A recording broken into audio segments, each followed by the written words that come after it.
Hi friends, ఈరోజు మీరు మీ ఖర్చులను ఎలా నియంత్రించాలో నేర్చుకుంటారు.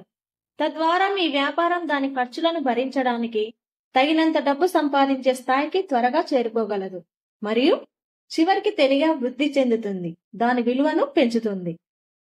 ఉదాహరణకు, సరళత కోసం జీడిపప్పు యొక్క ఒక ప్యాకెట్, దీనిని మనం ఒక యూనిట్ అని పిలుస్తాం. దాని అమ్మకపు ధర 100 రూపాయలు అనుకుందాం. మీరు ఒక యూనిట్ జీడిపప్పును 100 రూపాయలకి విక్రయించినప్పుడు పదార్థాల ధర 45 రూపాయలు.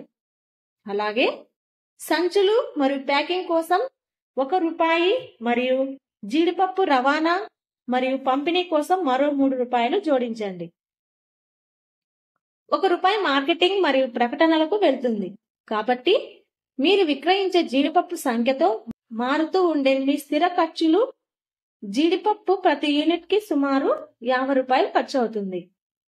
ఇప్పుడు మీరు ఎన్ని యూనిట్ల జీడిపప్పులు విక్రయించినా స్థిర ఖర్చులు ఎలా ఉంటాయో చూద్దాం.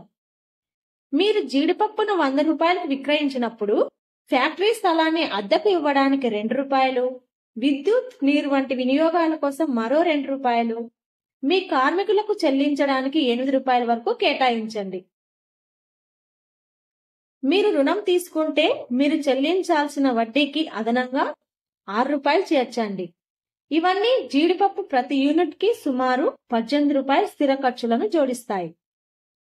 ఇప్పుడు మీరు స్థిర మరియు అస్థిర ఖర్చులు రెండింటినీ కలిపినప్పుడు 100 రూపాయలకి విక్రయించే ప్రతి ఒక్క జీడిపప్పు తయారీకి మీకు 68 రూపాయలు ఖర్చు అవుతుంది.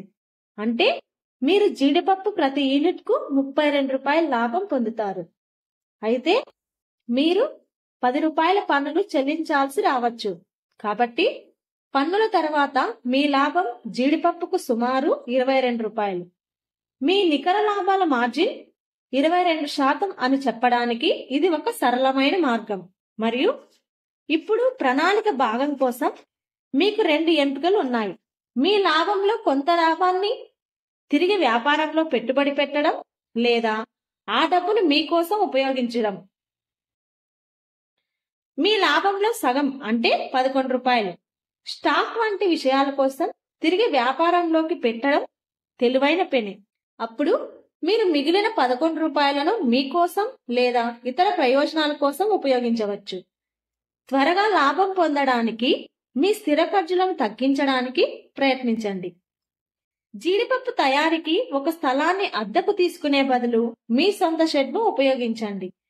ప్రారంభంలో కార్మికుల ఖర్చులను ఆదా చేయడానికి కుటుంబ సభ్యులు మీకు సహాయం చేస్తారు.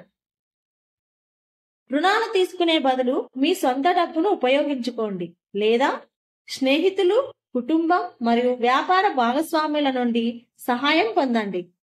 ఈ విధంగా మీరు క్రమం తప్పకుండా వడ్డీ చెల్లించాల్సిన అవసరం ఉండదు. స్థిర చెల్లింపునకు బదులుగా లాభాలలో వాటాను వారికి అందించండి. మీరు మీ ఖర్చులను తక్కువగా ఉంచుకుంటే మీరు 2వ నెల నాటికి లాభం పొందడం ప్రారంభించవచ్చు.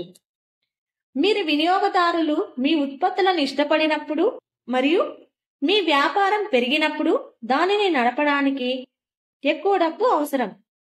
మీరు ఎక్కువ రా మెటీరియల్లను కొనుగోలు చేయాలి, ఎక్కువ ఉత్పత్తులను తయారు చేయాలి మరియు పూర్తయిన వస్తువులకు తగినంత డబ్బు మరియు దుకాణాలకు క్రెడిట్ కలిగి ఉండాలి.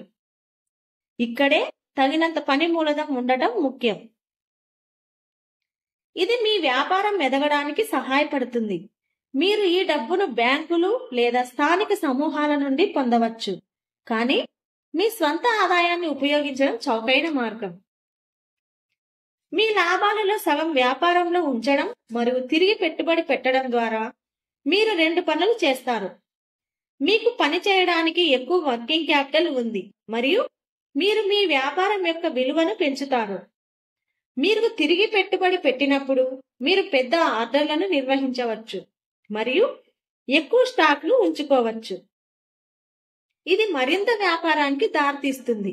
ఫలితంగా మీ వ్యాపారం యొక్క విలువ పెరుగుతుంది. ముందుకు చూద్దాం.